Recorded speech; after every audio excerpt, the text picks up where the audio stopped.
And welcome back to Locked On Rams and Locked On Dolphins. So, Kyle, here in our third segment, optimistic. It's still early. I mean, we have to sit through a whole weekend of games just to get to this game, which I Yeah. actually really kind of enjoy, kind of the no-stress Sunday of watching the teams around the league. But what are the feels like right now? You optimistic heading into this one?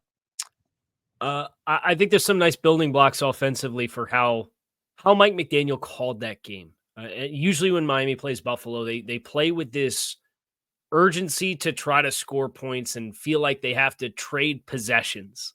And usually the way that goes against Buffalo is you do it for a couple possessions and then you make a mistake and then Buffalo capitalizes on it.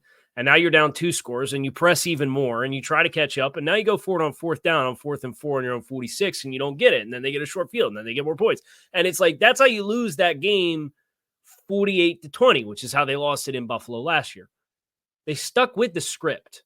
And I know the game script allowed them to not feel that pressure of like, oh, we're going to fall behind by a possession here. But it was the first time that I thought there was the balance that you alluded to earlier from like a run pass perspective. 31 rushes, but it was 30 designed runs. One of the carries was a scramble on a 4th down from Tua. Do that the rest of the season because whether you're going to win the games or not, Dolphins fans want to know who's accountable for a season that was supposed to be a competitive year. You're 2-6 at the midway point. That's not what anybody expected. You spent a lot of money. You had high expectations. This was supposed to be part of the culmination of what your rebuild was. And it obviously didn't happen. Some of that's you didn't have a good backup quarterback plan. Some of that's other injuries. Some of that's your own self-inflicted wounds and errors. At more than winning or losing the game for me, like the thing that I take interest in is like, I want to know each week who is accountable for what happens for better or for worse, because you're kind of evaluating everything right now with this Dolphins team, asking yourselves who's a part of the solution, who's a part of the problem, who doesn't need to be here next year, who do we want to make the centerpieces of what it looks like moving forward. And to have that, it was probably the best resume game Mike McDaniel had as far as like a play caller and sticking to the script and being disciplined and not trying to throw for 400 yards because he's got 2 toys at wide receiver that he likes to get the football to. So I'm excited for that more so than I am, oh, here comes the playoff run. Like I'm not even mentally prepared to wrap my head around that. And my listeners on Locked On Dolphins are very quick to push back and say, pump the brakes. We got to figure out what we are as a football team. So it's another data point in that set. And for that, I'm definitely excited. Yeah, I think Rams fans are kind of similar too. It's kind of a one-game schedule type mentality where, let's not get ahead of ourselves in the division, the playoff race, lots of football to be played. I think you look at this being a really compelling matchup for both teams because of where they're at, and both have really the Rams have definitely found their groove. The Dolphins look like they could be on the brink of finding their groove. And yeah, the thing that kind of makes me a little fearful is Tua starting to really get that efficiency back. He's settling back in after the injury. Waddle, Reek, you've got Devon Achane, who's been really fantastic, the best player on offense all season. I mean, 420 yards on 93 attempts, and the receptions too, the balance that he brings to 37 catches. So, yeah, that's definitely going to be a weapon. And you look at this Rams defense, look, they have been a lot better. There's no doubt about it, but they're still 23rd against the pass this season.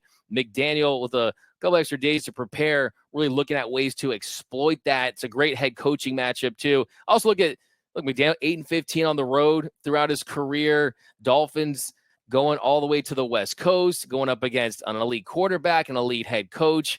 Feels like the Rams, though, kind of the momentum that they've built. I think we're going to see a high-scoring game. I think we're going to see some big plays. It's going to be one of the more entertaining Monday Night Football games all year. But the Rams have just kind of sort of find this magic where they just find ways to win football games, whether it's getting a turnover late, getting a role player to step up, make a big play. I mean, Demarcus Robinson is the guy who scored 4 touchdowns in the last 2 games. He's the guy that catches the 39-yard walk-off touchdown. So this team realizes that their margin for error is extremely thin, and you have to win these big games at home. And I just think the Rams, not ready for a score prediction yet. And of course, Rams guy picks Rams to win. Wow, big whoop headline there. But it does feel like the Rams kind of squeaked this one out. But man, this Dolphins team, they always scare me, man. There's no doubt about that. Yeah, I think it's who's going to make the mistake, and that's I think there's going to be one. I'd expect points. I'd expect the over to hit in this game. But I think this is going to be one bounce of the ball or the other. I like to kind of dangle that prediction for Monday or the show before the game to make sure I have that carrot to dangle and get everybody back. So I'm going to sit on my score prediction, but I'm in the same boat you are. I think this is going to be a very entertaining and closely contested football game. How about the Dolphins fans? I mean, are we expecting a big crowd at SoFi? I would say there's always, like, no matter where you travel, and I've traveled for Combine and Senior Bowl, and I've traveled for games. I did a game at SoFi, the Bills opener a couple years ago.